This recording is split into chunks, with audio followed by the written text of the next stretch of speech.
बिस्मिल्लाहिर्रहमानिर्रहीम। ये दूसरी तरावीह का कुछ हिस्सा जो है वो अभी बाकी है। वक्त की नज़ाकत को देखकर मुख्तसर बयान किया था, अभी मज़ीद आगे बयान किया जा रहा है।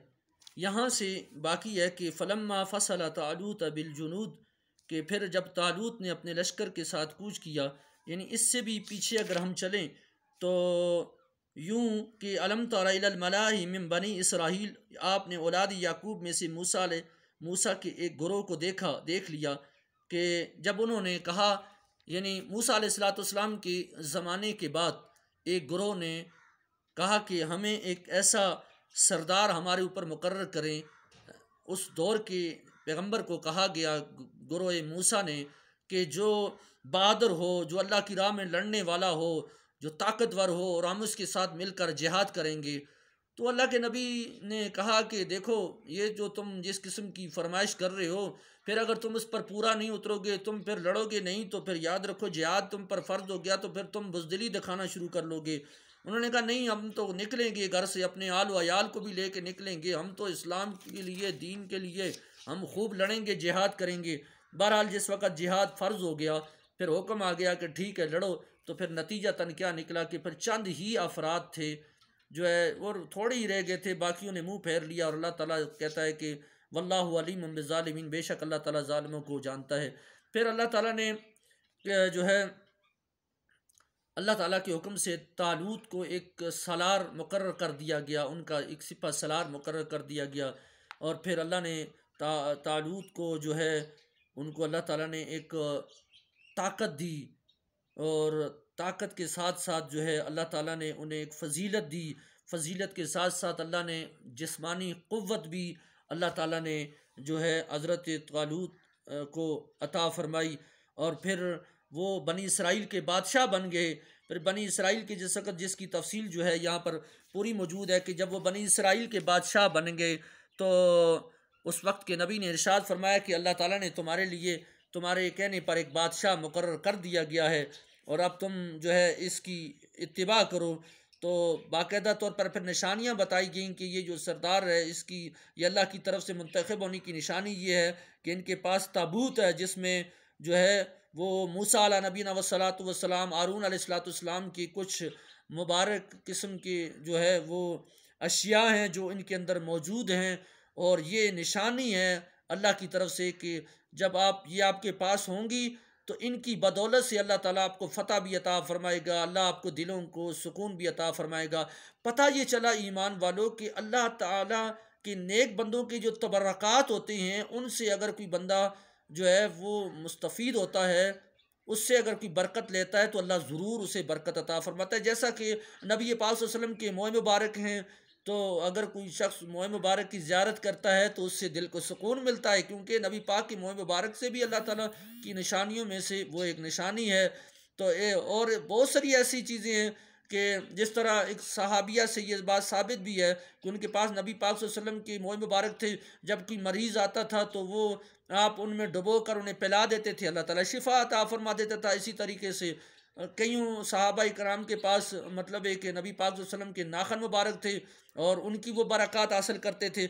इसी तरीके से फरमाया गया कि ये जो तालूत है उनके पास निशानी है मूसा अलैहिस्सलाम, और मूसा अलैहिस्सलाम के घराने की निशानियां हैं। यही वो निशानियां हैं जिनकी वजह से जो है अल्लाह ताला जो है तालूत को और तालूत के साथ जो है उनके चलने वालों को अल्लाह ताला फिर फ़तह अता फ़रमाएगा। फिर ऐसा ही हुआ, रब ताला ने जो है हज़रत तालूत को फ़तह अता फ़रमाई और फ़तह और कामयाबी अता फ़रमाई जालूत के मुकाबले में। जालूत को भी फिर जो है दाऊद अलैहिस्सलाम के ज़माने में उसे हलाक कर दिया गया, और फिर दीन को अल्लाह ने फ़तह अता फ़रमाई।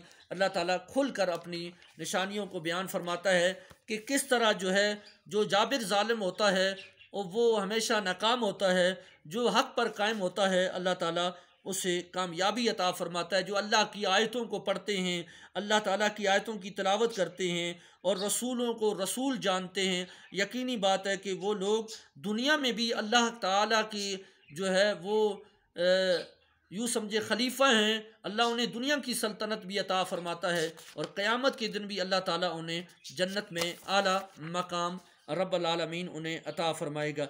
इसके साथ ही जो है अगली आयत करीमा के अंदर अल्लाह ताला ने जो है सूरत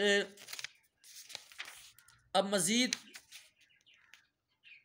तीसरे पारे के अंदर तिल कर रसूल अम्बिया की फ़जीलत को बयान किया गया। अल्लाह ताला ने 1,24,000 अम्बिया कराम दुनिया में मबूस फरमाए। अल्लाह रब्बुल इज़्ज़त फरमाता है कि तिल कर रसूल फ़द्दलना बादहुम अला बाद, ये सारे रसूल जो हैं ये सब फजीलतों वाले हैं।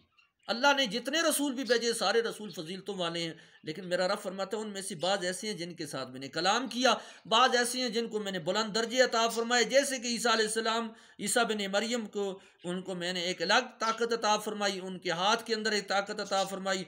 और अल्लाह ताला ने बाकी अम्बियाओं के भी मुख्तलिफ जो मौजज़ात व कमालात का मुख्तलिफ जगह पे अल्लाह ताला ने कुरान करीम के अंदर उनका ज़िक्र फरमाया है। इसी के साथ साथ इसी आय करीमा के अंदर आयातुल कुर्सी है।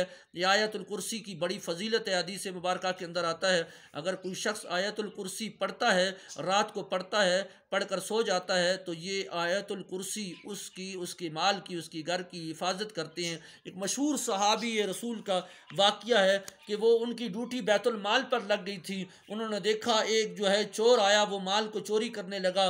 आपने उसे पकड़ लिया, और जब पकड़ लिया सहाबी रसूल ने, उसने मिन्नतें समाजें करके अपनी जान छुड़ाई कि मुझसे गलती हो गई, आप मुझे माफ़ कर दे, मैं आइंदा ये चोरी करने के लिए नहीं आऊँगा। तो सहाबी रसूल ने उन्हें माफ़ कर दिया, छोड़ दिया। सुबह जब हुजूर की बारगाह में पहुँचे तो मेरे नबी पाक ने फरमाया, या अबा हुरैरा, ए अबू हुरैरा, ये बताओ वो रात के चोर का क्या हुआ? अर्ज़ की या रसूलल्लाह, हाँ वो चोर तो आया था, लेकिन या रसूलल्लाह वो मैंने उसे छोड़ दिया है, इसलिए उसने मिन्नतें समाजें की हैं, उसने आओजारियाँ ऐसी की हैं, मुझे तरस आ गया। तो प्यारे नबी ने फरमाया वो फिर आएगा, वो फिर आएगा। साहबा को तो यकीन था कि अगर हुजूर ने फरमाया तो वो आएंगे। वो सारी रात जो है जागते रहे, जागते रहे, आखिर पिछला पैर हुआ तो वो फिर आया, चोर आया, चोरी करने लगा। फिर हजरत अबू हुरैरा ने पकड़ लिया। बहरहाल फिर दूसरे दफ़ा भी वो मिन्नतें करके जो है जान छुड़ाने में कामयाब हो गया वो चोर, और फिर हुजूर की बारगाह में आए। मेरे नबी पाक ने फरमाया वो फिर आएगा। यहाँ तक कि 3 मरतबा ऐसा हुआ। चौथी मरतबा तो हज़रत अबू हुरैरा ने कहा कि अब जो है ना इसे नहीं छोड़ूंगा, अब वो आया तो मैं ज़रूर पकड़ कर हुजूर की बारगाह में लेकर जाऊंगा। बहरहाल जब चौथी मरतबा भी, बाज़ रिवायत में तीसरी मरतबा जब वो आया, चोर चोरी करने लगा, तो हज़रत अबू हुरैरा ने उसे पकड़ लिया, बांध लिया, कहा अब किसी सूरत भी नहीं छोड़ूंगा। उसने कहा देखो मुझे छोड़ दो। हर बार इस्तेमाल किया, लेकिन अबू हुरैरा डटे रहे। कहा अब इस बार कोई माफ़ी की गुंजाइश नहीं। आखिर उसने कहा कि अच्छा सुनो, मैं तुम्हें एक ऐसे इसमें आज़म बताता हूँ, ऐसे कलिमात सिखाता हूँ कि इस इसमें आज़म और इस कलिमात की इतनी बरकत है कि अगर तुम पढ़कर अपने माल पर, अपने घर पर फूंक दोगे और फिर सो भी जाओगे, तो ये इसकी बरकत से ना आपका माल चोरी होगा, ना आपकी जान को नुकसान होगा, ना आपके घर में कोई नुकसान होगा। इस किस्म आज़म की इतनी बड़ी बरकत है। तो कहा कौन से हैं? फरमाया अल्लाहु ला इलाहा इल्ला हुवल हय्युल क़य्यूम ला ताख़ुज़ुहु सिनतुन वला नौम, यानी आयतुल कुर्सी पूरी सिखाई गई। बहरहाल हज़रत अबू हुरैरा ने छोड़ दिया। कहा चलो जाओ। सुबह हुई, फजर की नमाज, तो सहाबा हुजूर के पीछे नमाज अदा करते थे। अबू हुरैरा भी हुजूर के पीछे जाकर नमाज अदा की। सलाम फेरा तो मेरे नबी पाक ने फरमाया अबू हुरैरा रात के चोर का क्या हुआ? अर्ज़ की या रसूल अल्लाह सल्लल्लाहु अलैहि वसल्लम, चोर तो आया था, लेकिन मैंने इस बार भी उसे छोड़ दिया इस बिना पर कि उसने मुझे इसमें आज़म सिखाया। तो मेरे नबी पाक ने फरमाया क्या सिखाया? तो हज़रत अबू हुरैरा ने आयतुल कुर्सी पूरी पढ़कर सुनाई। नबी पाक ने फरमाया सुनो, था तो झूठा लेकिन बात सच्ची कर गया, था तो झूठा लेकिन बात सच बता गया। और तुम्हें मालूम है अबू हुरैरा वो कौन था? अर्ज़ की या रसूलल्लाह चोर था। कोई फरमाया वो चोर नहीं था, वो शैतान था। और उस शैतान चूँकि एक वक्त में वो इसमें आज़म को जानता था, वो मुअल्लिम मलकूत था, इसलिए उसे ख़बर थी कि किन चीज़ों से कौन सा इसम पढ़कर जान की हिफाजत की जाए और माल की हिफाजत की जाए। और यकीनन जो अगर इस आयत करीमा को पढ़ता है, आयतुल कुर्सी को पढ़ता है, उससे माल की हिफाजत भी होती है और साथ साथ उसकी जान की हिफाजत भी होती है। इसमें बड़ी बरकतें हैं। अगली आयत करीमा के अंदर हज़रत इब्राहीम अलैहिस्सलाम का एक बार फिर वाक़या बयान हुआ कि इब्राहीम अलैहिस्सलाम ने एक दफ़ा अल्लाह ताला की बारगाह में अर्ज़ की, या अल्लाह मैं मानता हूँ तेरी ज़ात वहदहू ला शरीक है, मैं मानता हूँ कि तू ही ज़िंदा करने वाला है, तू ही मारने वाला है, लेकिन इत्मीनान क़ल्बी के लिए मेरे अल्लाह मुझे थोड़ी सी बता दीजिए। तो रब ताला का हुक्म हुआ कि ठीक है इब्राहीम आप ऐसा करें कि फिर आप जो है ना वो 4 परिंदे ले लें और 4 परिंदों को अपने साथ जो है वो उनको उनको अपने साथ मिलाएं, उनको पालें ताकि वो आपके साथ घुल मिल जाएं। इब्राहीम अलैहिस्सलाम ने 4 परिंदे लिए, जिनमें से अहादीस में आता है कि मोर का लिया, मोरग लिया, कबूतर लिया, कौवा लिया, और फिर फिर हुक्म हुआ कि जब वो अब इन्हें ज़बह करें, ज़बह करके उनकी सरों को अपने पास रखें, पहाड़ों की चारों चोटियों पर जो है ना गोश्त को मिक्स करके रख दें। ऐसा ही हुआ, उन्होंने ज़िबा किया, अपने हर एक का सर अपने पास रख दिया। फिर जो है गोश्त मिक्स करके पहाड़ के सामने जितने 4 पहाड़ थे उन पर वो गोश्त रख कर अब अल्लाह ताला ने कहा आवाज़ लगाओ। जब आवाज़ लगाई, पहले आपने जो है वो जिस तरह मोर की आपने उसकी सर को उठाया और आवाज़ लगाई, तो मोर का पूरा गोश्त जो मिक्स हुआ था वो जमा होकर आपके पास आया और सर के साथ जुड़कर दोबारा मोर बन गया, दोबारा मुर्गा बन गया, दोबारा कौवा बन गया। और फिर ख़त ताकि हज़रत इब्राहीम अलैहिस्सलाम ने कहा, या रब करीम, अब मुझे कामिल यकीन हो गया, वाकई आप ही ज़िंदा करने वाले हैं और आप ही जो है वो मौत देने वाले हैं। इसी तरीके से एक और वाक़या जो है वो हज़रत जो है उज़ैर अलैहिस्सलाम का है कि उज़ैर अलैहिस्सलाम एक जगह एक बस्ती से गुज़रे, तो उज़ैर अलैहिस्सलाम ने कहा कि अवकल्लज़ी मर्र अला क़रयतिन वहिय ख़ावियतुन अला उरूशिहा, कि मतलब है कि वो एक ऐसी बस्ती से गुजरे जो बस्ती वीरान थी, ऐसे जैसे कोई आबाद था लेकिन अब कोई भी नहीं, बंजर है, बिल्कुल वीरान है। अर्ज़ की अल्लाह, यहाँ भी कोई बंदे आबाद होंगे, यहाँ भी कोई आबादी होगी, फिर यहाँ पर भी कभी रौनकें बहाल होंगी। अब अल्लाह ताला ने उन्हें उन जवाब देने के लिए एक इम्तिहान में डाला। मेरे रब ने वहाँ उन पर एक नींद तारी कर ली। तो जब नींद तारी हुई तो आपने एक दरख्त के साथ अपने वो गधे को बांधा और सामान जो सालन रोटी था वो भी अपने पास रखा और हज़रत उज़ैर अलैहिस्सलाम सो गए। जब सो गए तो 100 साल तक सोए रहे। और अल्लाह अकबर, जिस वक्त आपकी आंख खुली तो आपने फरमाया क़ाल कम लबिस्ता, तो कितनी मुद्दत ठहरा होगा। तो खुद ही अपने आप के साथ गुफ्तगू की, जैसे बंदा अपने आप के साथ ही कभी कभी गुफ्तगू कर लेता है। तो क़ाल लबिस्त यौम औ बाद यौम, तो खुद ही कहने लगे दिन या दिन का कुछ हिस्सा सोया होऊंगा। तो फिर आवाज़ आई क़ाल लबिस्त मिअत आमिन, तुम तो यहाँ कम से कम 100 साल, यानी अल्लाह ने फरमाया 100 साल तक तुम यहाँ सोए रहे हो। अगर नहीं यकीन तो फंजुर इला तामिका, अपने खाने और पीने की चीज़ों को देखो। जब उन्होंने देखा तो वो तो बासी नहीं थी, तरोताज़ा थी। तो फिर कहा या अल्लाह ये चीज़ है। अल्लाह ने कहा नहीं, देखो ये मेरी हिकमत है, मैं 100 साल में अगर मैं न चाहूँ तो ये खाना भी ख़राब नहीं हो सकता है। लेकिन ज़रा दूसरी तरफ देख के वंजुर इला हिमारिका वली, और जब ज़रा अपने गधे की तरफ देखो, जब गधे पर नज़र दुराई तो वो तो उसका तो वजूद ही ख़त्म था, हड्डियाँ ही हड्डियाँ थीं और हड्डियाँ ही हड्डियाँ थी, कुछ नहीं था। अल्लाह फरमाते वाली नजाला का आयातल लिन्नास, हम तुझे लोगों के लिए निशानियां बना रहे हैं, ताकि क़यामत तक के लिए निशानी बनाई है हमने आपको कि देखो 100 साल सुलाने के बाद जब हज़रत उज़ैर अलैहिस्सलाम ने कहा अल्लाह यहाँ भी कोई आबादी होगी, अल्लाह ने 100 साल सुला दिया। जब 100 साल बाद उठे तो आबादी ही आबादी थी, और जब 100 साल बाद उठे तो यूं महसूस किया दिन या दिन का कुछ ऐसा गुजरा है, मैं तो इतना ही सोया हूँ। हालांकि 100 साल सोए गए तो पता ये चला कि कब्रों में जो पड़े हुए लोग हैं ये जब उठेंगे तो इनको यूं महसूस होगा जैसे ये जो है असर का वक्त है, जैसे सुबह दोपहर को सोए हैं, असर के वक्त ये उठ गए हैं, इतना लम्हा इनको महसूस नहीं होगा।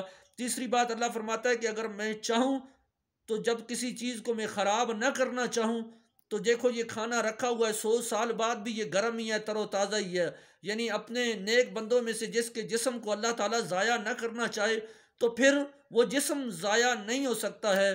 पैगम्बरों के ऊपर तो ज़मीन को हराम कर दिया कि वो पैगम्बरों के जिस्मों को खाएं, 100 साल सोए रहे तो फिर भी कुछ नहीं हुआ।